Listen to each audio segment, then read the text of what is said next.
So where did you get the rock tape from? I got the rock tape from Hobbs.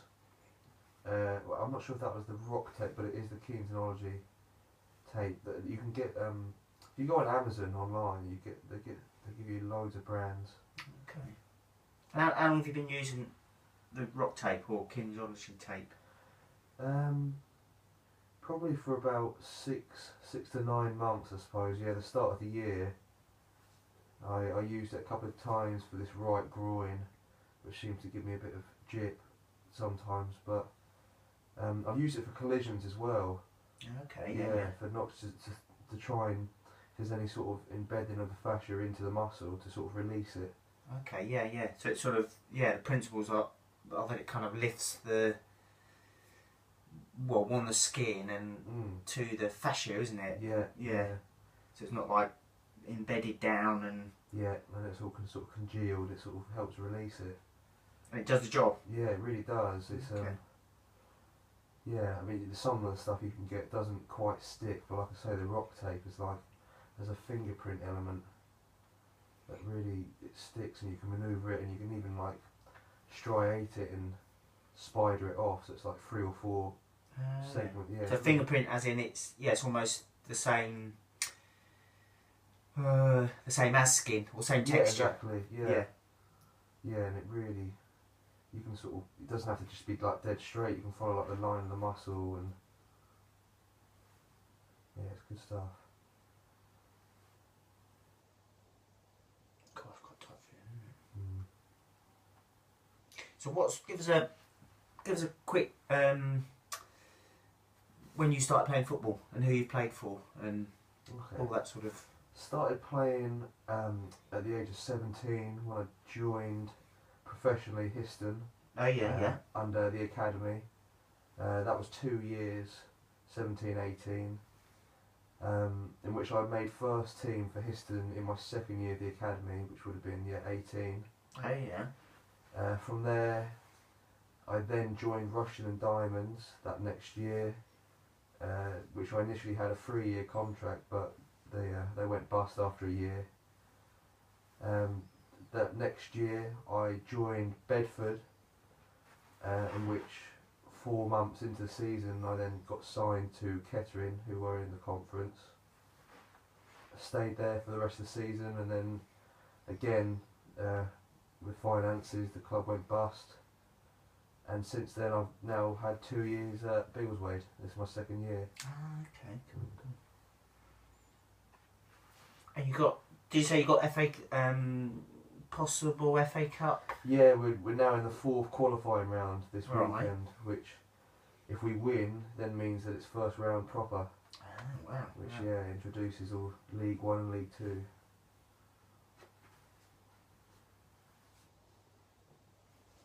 And you're a personal trainer? Yep. How long have you been doing that? Personal training for will be 18 months just, in which I was the personal training for about a year, and the past 6 months I've been doing holistic lifestyle coaching and athlete performance based work. Okay, and what's the holistic lifestyle coaching? What's that's similar to what people call the yin and yang and the sort of Chinese medicine based work, but to do with performance in sport rather than the actual medicine and acupuncture based approach. Ah, okay. So what's that? The balance? Yeah, the sort of, in a sense, you can work down the spiritual aura based route, but as it's sort of, I'm trying to link it in with sports performance. It's more to do with probably the health side of the body, and then the sports performance will work obviously on the performance outlet, and this way we sort of, the holistic approach in sportsmen is the diet, the stress, the emotional, the physical. Ah, cool. So you're coming at that angle more so it's kind of more obviously if you're not you can do all the top end training, etc., but if you're not healthy, then that's exactly it. Yeah, you're not going anywhere. No, yeah, exactly. Okay. and you're quite a big proponent of weights and Olympic style lifts Yeah, and plyometrics and core training. yeah, massively. Yeah. Give us a kind of quick rundown of what you do and why you think it's good, and just just give us an explanation. A sort of a weekly sort of rundown. I would, as a football player, depending on if it's just the weekend game or it's the weekend with the midweek game, I'd still make sure that I'm working all elements, so core, power, plyometric, and the strength. For me personally, I've become quite conditioned to be able to probably do a bit more than what I used to be able to do. But it's all about building it up and working in every area, and not just, because a lot of people would think, oh, if I'm going to be lifting heavy weights, it's going to make me sore or maybe a bit more lethargic for my game. Whereas I believe that you can still do the right amount of strength training, whereas you can always overdo it, and it's just the important thing is to not overdo it. Okay, yeah. So it's almost up in your work capacity, isn't it? So exactly, yeah. So if you're forever kind of backing off and not doing it because there's a game coming up, then you never make progress. Or No, you're never going to push on. Yeah, no, it's definitely. I did have that for a spell last year where we had a lot of games, and I kind of thought, well, I've got a lot of games, I might bring it back a bit with the training. But when I looked back at it after that sort of month, and I started to lift again and get my compound movements in, the sort of deadlifting especially, it kind of made me realise that it's going to have the reverse effect of if you're lifting big weights and you're working on your strength, when it comes to trying to push a man off the ball or that extra yard of pace, you've got to look back at your training, and that definitely makes a difference. Okay, so it's almost like like you were saying, that the more strength based deadlifts, etc. Yeah. Almost underpin everything, don't they? Yeah. In terms of allowing you to perhaps do more plyometrics and etc. etc. Yeah, they do. I think it's always good to sort of have a strength basis. Obviously, like core and stability and functional stabilising is a must do. You always want to try and incorporate with every session or whenever you can.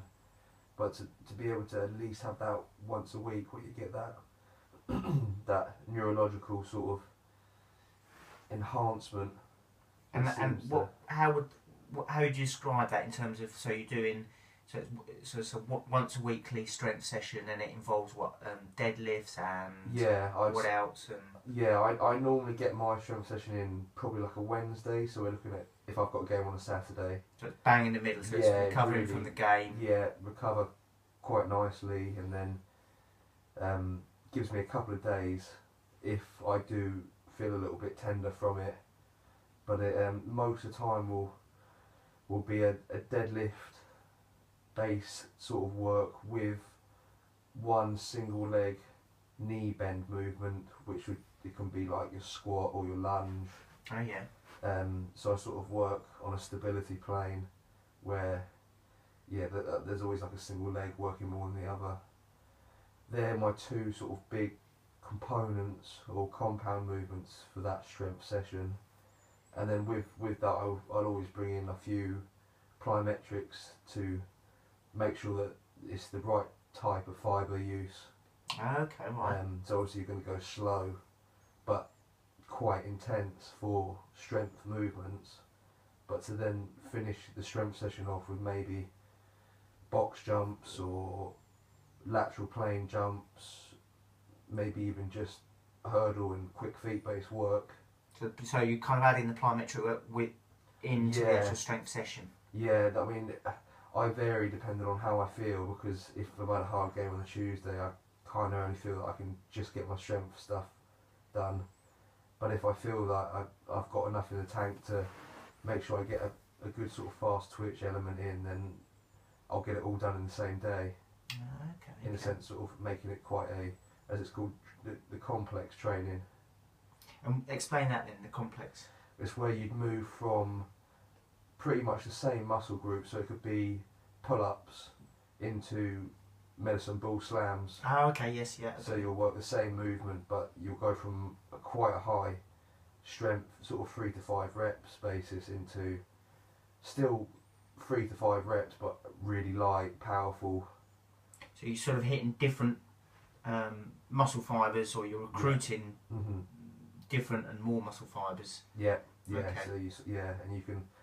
It's quite fatiguing because it's this massive amount of work. It's probably about 40 seconds to a minute load on like a particular muscle group, but it's a good one to, if you're going to sort of use the upper extremity of a pull-up into the lower extremity of a deadlift, and then start looking at, like we said, like the Olympic lifting can also then play a part into mixing upper and lower extremities into one.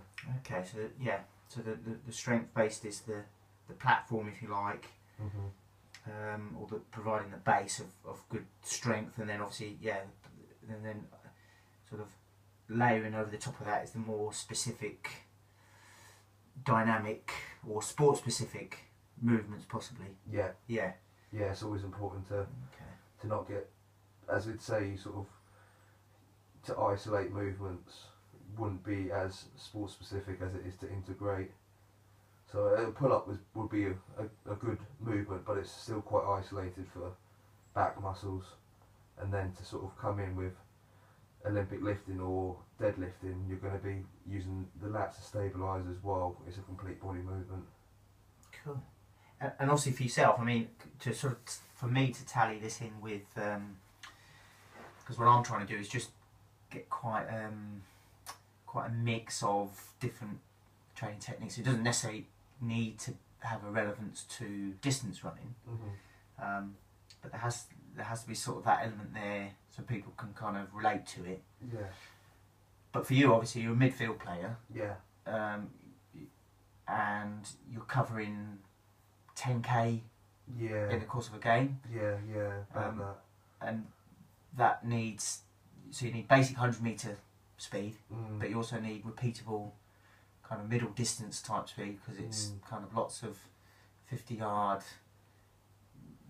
sprints in the game, but then also obviously the game is 90 minutes, and you need that sort of aerobic development as well, don't you? Yeah, it's quite a big mix of all energy systems.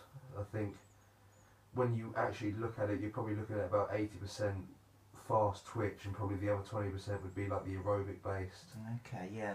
Because I think when you start saying it is more power, strength and speed, agility mixed into like an aerobic capacity, doing anything for over a minute to 2 minutes to 3 minutes before the ball goes out, it's going to be hard going if you are moving about at a pace, or you've got to be agile to move from one point to the other. Got you. So obviously, that aerobic capacity is always important, even though you're not exactly going to be jogging for a constant sort of pace. But it all it's kind of all helps. I think some people get the wrong idea in terms of might be a distance runner and think that they just need to do long, slow distance. Or exactly, yeah. But obviously, it all helps with the dynamic stuff, and it's sort of when you're cruising, or when you're at your cruising pace, it's obviously going to feel that bit easier, isn't it? Yeah. Because you've been used to the sort of repeatable sprints and the dynamic and the deadlifts, etc. Yeah, I think it's like you say, some people kind of get the wrong gist, but everyone's entitled to opinions or ideas what works for them.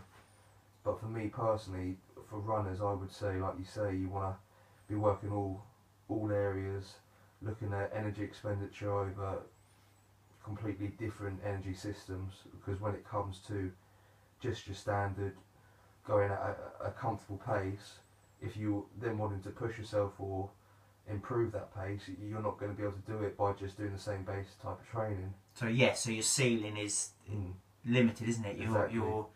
You're good at running 7-minute miles forever, but you don't have that next kind of you need to push the next sort of step. Yeah.